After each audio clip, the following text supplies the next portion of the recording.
Food delivery. I mean, we all do it, right? It's probably one of the most normal things in modern lives. You tap an app, and maybe 30 minutes later, there's pizza or noodles at your door. It's easy, it's routine. But what happens when that routine is just a cover? When that knock on the door isn't really about the food, but about a trap that's been set just for you? Today, we're diving into 3 stories where the job wasn't just about getting a good tip. It was about making it out a lie. This one sentence, that's it. This comes from a 19-year-old Domino's driver, and it's the only thing that separates a really chilling story from a tragic headline. It's just a crazy reminder of how one tiny, accidental detail can literally be the difference between life and death. And honestly, it's the perfect place for our story to begin. So here's the thing. Every single one of these stories starts in the most boring way possible, with a completely ordinary shift. No weird feelings, no sense of danger on the horizon, just 3 young guys heading out into the night, grabbing orders that looked exactly like 1,000 others they delivered before. I mean, just look at how normal all this is. 2 pizzas and some cinnamon twists for a 19-year-old, a decent-sized order of Chinese food for a 22-year-old, pasta, breadsticks, a couple of large pies for another. Come on, these are the kinds of orders that get placed thousands, maybe millions of times every single night. On paper, there was absolutely nothing here to suggest these 3 deliveries were about to end in sheer terror. But as each driver pulled up to their destination, that familiar script of a normal delivery, it started to change. Little details just started to feel off. And as we look closer, a really disturbing pattern starts to emerge across all 3 of these accounts. Yeah, these weren't just random unlucky encounters. It's like they all followed a playbook. You had delivery notes asking the driver not to ring the doorbell, addresses at the very end of some dark, isolated road, a house with every single light off, except for maybe the weird flicker of a single TV, and in one case, a woman's voice, sounding like she was in pain, trying to get the driver to come deeper inside. Every one of these details was a lure. So the 19-year-old Domino's driver, he reads the note, "Don't ring the doorbell, baby sleeping." Okay, makes sense. He's expecting to see a tired parent. Instead, he pulls up to this derelict-looking house and sees a silent, unmoving figure just sitting in the dark living room. That innocent little request, it was a lie. It was designed to create a false sense of security right before the trap was sprung. This is the question that just raced through the second driver's mind. He was being lured inside by this voice, but his instincts were just screaming at him that something was seriously wrong. Why was the house so dark? Why did her voice sound so deliberate? And then it hit him. It was cash on delivery. No credit card, no name on file, absolutely no digital trail. He later found out the house had been empty for 2 months.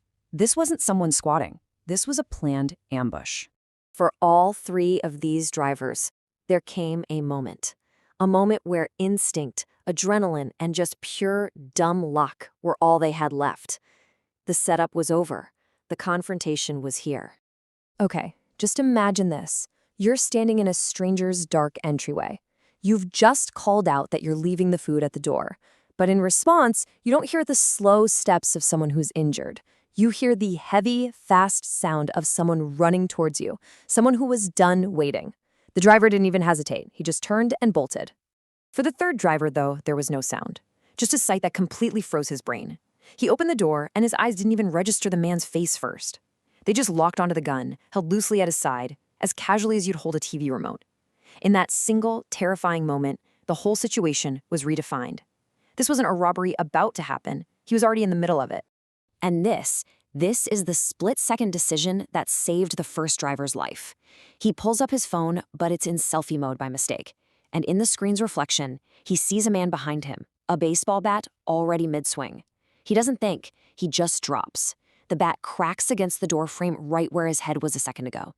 What happens next is just a desperate, terrifying scramble back to the car, an escape that was only possible because of a forgotten camera setting. Just incredible. The third driver's nightmare didn't end with the robbery. In a final, calculated move of pure terror, the attackers actually pulled up his restaurant's staff photo on Facebook. They pointed to his face and took a screenshot right in front of him. The message was unmistakable. "We know who you are. We know where to find you. Don't you even think about calling the police." Getting away from the immediate danger, well, that was just the beginning. For each of these men, the experience left a permanent mark, and it completely changed their sense of safety and their ability to keep doing a job they once thought was so simple. And the outcome? It was the same for all of them. The job just wasn't doable anymore. One guy quit 2 days later, another the very next day. The driver who escaped the vacant house, he tried to stick it out, but the fear was just too much. He quit 6 weeks later, admitting that every single delivery after that night was just haunted by the memory of that dark hallway. The risk simply wasn't worth the hourly wage anymore. This number, 5, it represents the other drivers who took the job at Domino's after our first narrator left. None of them lasted more than a month. It kind of suggests that the threat at that isolated address wasn't just a one-time thing, but a persistent danger, like a revolving door of fear that just kept driving people away from the job. 6 years. That's how much time has passed since the third driver was robbed at gunpoint. The attackers were caught, and he's moved on with his life, for the most part. But even after all that time, the trauma is still right there. He admits that he still feels this jolt of fear whenever a stranger points a phone in his direction. The memory of that night is still that vivid. And this is the real price of that delivery. It's not the stolen cash or the abandoned food. It's the loss of something you can never get back.